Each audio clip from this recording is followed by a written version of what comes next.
آیا تاسو پوهیږئ چې د مسلمانانو په هفته کې یوه داسې ورځ شته چې الله تعالی ورته لوی مقام ورکړی دی؟ یوه داسې ورځ چې مسلمانان پکې لمانځه لپاره راټولېږي، یوه داسې ورځ چې د دعا، ذکر، عبادت لپاره لوی فرصت لري. دا د جمعې ورځ ده. د جمعې ورځې اصلي اهمیت څه دی؟ ولې مسلمانانو ته ویلي شوي دي چې په دې ورځ خپل وخت د الله تعالی په یاد عبادت کې تېر کړئ؟ راځئ د جمعې د ورځې څو مهم فضیلتونه وپېژنو. د جمعې ورځ ولې خاص ده؟ جمعه د مسلمانانو لپاره په هفته کې یوه ډېره خاص ورځ ده. رسول الله صلی الله علیه وسلم د جمعې ورځې په اړه لوی فضیلتونه بیان کړي دي. په دې ورځ مسلمانان د جمعې لمانځه لپاره جوماتونو ته راټولېږي. د جمعې لمونځ یوازې یو عادي لمونځ نه دی، بلکې مسلمانان د یووالي یو ښکاره نښه هم ده. شتمن او غریب، مشر او ځوان ټول په یو ځای کې د الله تعالی عبادت کوي. هر څوک د الله تعالی پر وړاندې د بندګۍ احساس کوي. د جمعې ورځې تر ټولو مهم عبادت د جمعې لمونځ دی. د جمعې لمونځ د غرمې په وخت کې د ظهر لمانځه په ځای ادا کېږي او مخکې یې خطبه وي. په خطبه کې امام مسلمانانو ته د الله تعالی د ویرې، تقوا، نیکو اعمالو او د دین د لارښوونو یادونه کوي. نو کله چې د جمعې ورځ راشي، مسلمانان کوشش وکړي چې د لمانځه لپاره په وخت تیار شي او د خطبې خبرې په غور سره واوري. د جمعې ورځ او پاکوالي.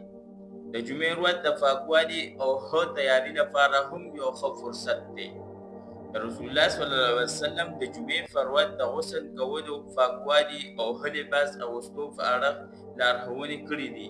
نو یو مسلمان ولاړ شي او د جمعې ورځ په دې نیت شروع کړي چې ځان پاک کړي، خپل زړه تیار کړي. دا یوازې ظاهري پاکوالی نه دی، اصلي هدف دا دی چې زړه هم د الله تعالی د یاد لپاره پاک او تیار شي.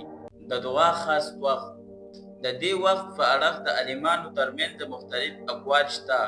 هم دغه عمل مسلمانان ضرور د جمعې په ورځ ډېر دعا وکړي، د خپل ځان لپاره، د مور او پلار لپاره، د کورنۍ لپاره او د ټولو مسلمانانو لپاره. کیدای شي یوه دعا داسې وخت کې وشي چې د انسان ژوند بدل کړي. د درود شریف اهمیت. د جمعې په ورځ د رسول الله صلی الله علیه وسلم پر هغه د زیارت درود ویلو لپاره هم یو ښه فرصت دی. رسول الله صلی الله علیه وسلم مسلمانانو ته د جمعې په ورځ د هغه باندې د زیات درود ویلو لارښوونه کړې ده. نو که د جمعې په ورځ خپل موبایل لږ وخت کېږدئ، له بې ضرورتو مصروفیاتو نه ځان لرې کړئ او د الله تعالی ذکر او درود په وخت وکړئ، نو دا به ستا دپاره ډېر ښکلی عمل وي. د جمعې اصلي پیغام څه دی؟ خو د جمعې تر ټولو لوی پیغام یوازې دا نه دی چې موږ جومات ته لاړ شو او بیا خپل عادي ژوند ته بیرته وګرځو. جمعه لازم زموږ زړونه هم بدل کړي. که موږ د جمعې په ورځ د الله تعالی یاد وکړو، خو له جومات نه بهر بیا دروغ، ظلم، غیبت او د خلکو حق خوړل شروع کړو، نو بیا لازمه دا ده چې د ځان نه پوښتنه وکړو، آیا زما عبادت زما په اخلاقو کې بدلون راوستی دی؟ خپل تېر کارونه وګورو، له الله تعالی څخه بښنه وغواړو او د راتلونکي هفتې لپاره نیک ژوند نیت وکړو. نو کله چې راتلونکي جمعه راشي، یوازې دا مه وایئ نن جمعه ده، بلکې له ځان نه وپوښتئ زه نن د الله تعالی لپاره څه کوم. خپل زړه د ذکر لپاره تیار کړئ، قرآن کریم ولولئ، درود شریف ووایئ، دعا وکړئ، د جمعې لمونځ په احساس ادا کړئ او د مور او پلار، کورنۍ او نور مسلمانان لپاره خیر وغواړئ.